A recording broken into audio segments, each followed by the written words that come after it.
जय श्री राम। सभी भक्तजनों का मेरा हार्दिक स्वागत है। जो लोग भक्तजन मेरी वीडियो पर नए हैं तो चैनल को सब्सक्राइब करें। माता पार्वती और शिव जी का संवाद है। तो शिव जी माता पार्वती से क्या कह रहे हैं, बहुत सुंदर बात है, आध्यात्मिकता की बात है। शिव जी के जो शब्द हैं मुखारबिंद से निकले हुए, उन शब्दों को अगर आप समझ लोगे तो समझ लो आप भी भक्त हैं। अगर आपने इन शब्दों को नहीं समझ पाया तो आप भक्त हो ही नहीं सकते, क्योंकि भगवान की बातों को वही समझ सकता है जो भक्त है। तो इस पर ध्यान दीजिएगा। शिव जी क्या कह रहे हैं, निज ब्रह्म नहीं समुझई अज्ञानी, प्रभु पर मोह धरई जड़ प्राणी। जता गगन घन पटल निहारी, जापे उभान कहीं को बिचारी। अज्ञानी मनुष्य अपने भ्रम को तो समझते नहीं और वे मूर्ख प्रभु श्री रामचंद्र जी पर उसका आरोप करते हैं। जैसे आकाश में बादलों का पर्दा देखकर कुविचार अज्ञानी लोग कहते हैं कि बादलों ने सूर्य को ढक लिया है। क्या बादल सूर्य को ढक सकते हैं? और आगे सुनिए, चित्तव जो लोचन उंगली लाए, प्रगट जुगल ससितेई के भाई। उमा राम विषय इक समोहा, नव तम धूप दुरई जिम सोआ। क्या कह रहे हैं शिव जी, जो मनुष्य आंख में उंगली लगाकर देखता है, एक आंख को बंद कर कर, तो उसे दो चंद्रमा दिखाई देते हैं।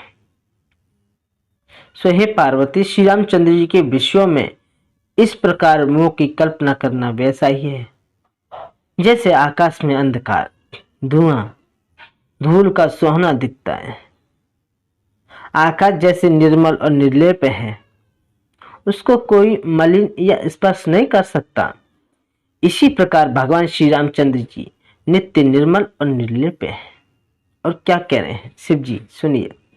विषय करण सुर जीव समेत। ये बात बहुत सुंदर है, विचारने योग्य है, समझने योग्य है। विषय करण सुर जीव समेता, सकल एक ते एक सचिता। सब कर परम प्रकाशक जोई, राम अनादि अवधपति सोई। बहुत सुंदर बात है, ध्यान देने योग्य है।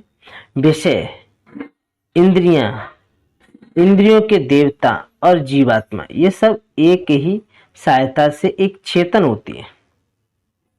अब विषय आपको समझना है। विषय अगर आप जानते हैं, काम, क्रोध, लोभ, मोह, ये जो हमारे शत्रु होते हैं, हमें भटकाते रहते हैं। इंद्रियां, जो हमारी 5 ज्ञानेंद्रियां, 5 कर्मेंद्रियां हैं, मन, चित्त, बुद्धि, अहंकार, ये सब इंद्रियों में आते हैं। तो विषय, इंद्रियां और इंद्रियों के जो देवता है। अब देवता तुम समझोगे क्या? देवता समझोगे उस जो देव जो स्वर्ग का होता है? नहीं, यहाँ पर समझने की बात है। विषय, इंद्रियों और इंद्रियों के देवता। इंद्रियों के देवता कौन होता है? ये शरीर होता है। ये बात समझने की है। जीवात्मा बोलते हैं इसे। और ये जीवात्मा, ये सब एक ही सहायता से एक चेतन होते हैं। अर्थात विषयों का प्रकाश, यहाँ पर ये अब बात समझने की है। विषयों का प्रकाश किससे होता है? इंद्रियों से।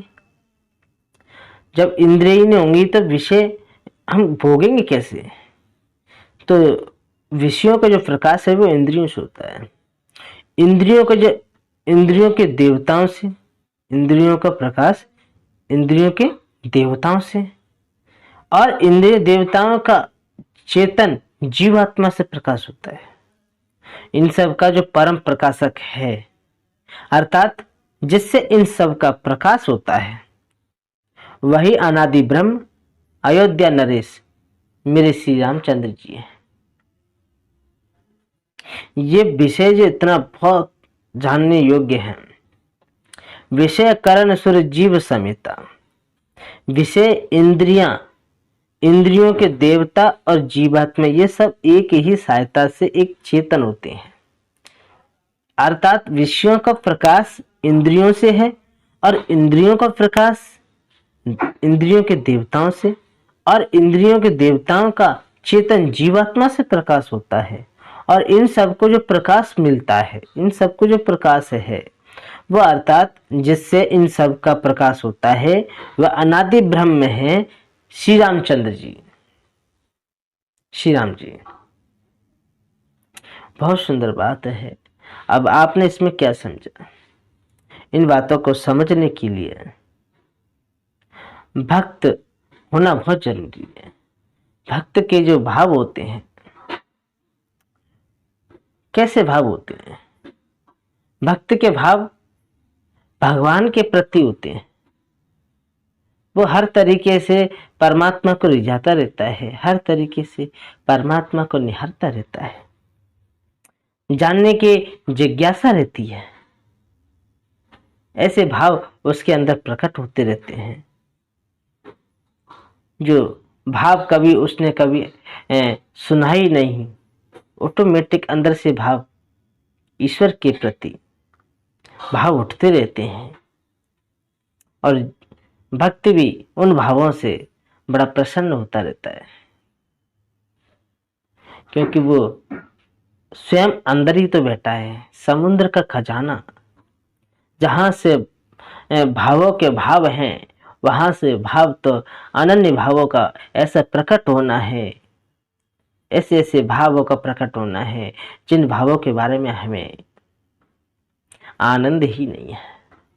वो स्वयं उन भावों को देता है जिनसे हम खुद आनंदित होते रहते हैं।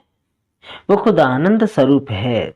एक बार जिसने उस आनंद स्वरूप को भज लिया, तुम भी वही हो जाओगे जिसे तुम भज रहे हो। वो आनंद स्वरूप है, तुम भी आनंद में हो जाओगे। जैसा हम संग करते हैं, वैसा ही हमें रंग मिलता है। जब परमात्मा का संग हो, परमात्मा का स्मरण, परमात्मा का नाम, ये संग, उसी का रंग तुम्हें अपने आप छड़ जाएगा। तुम भी वही हो जाओगे जिसे तुम जानना चाहते हो। सो जानई जा देव जनाई, जानत तुम्हें हो जाए। तो मैं अपनी वाणी को यहीं पे विराम देता हूँ। जय श्री राम।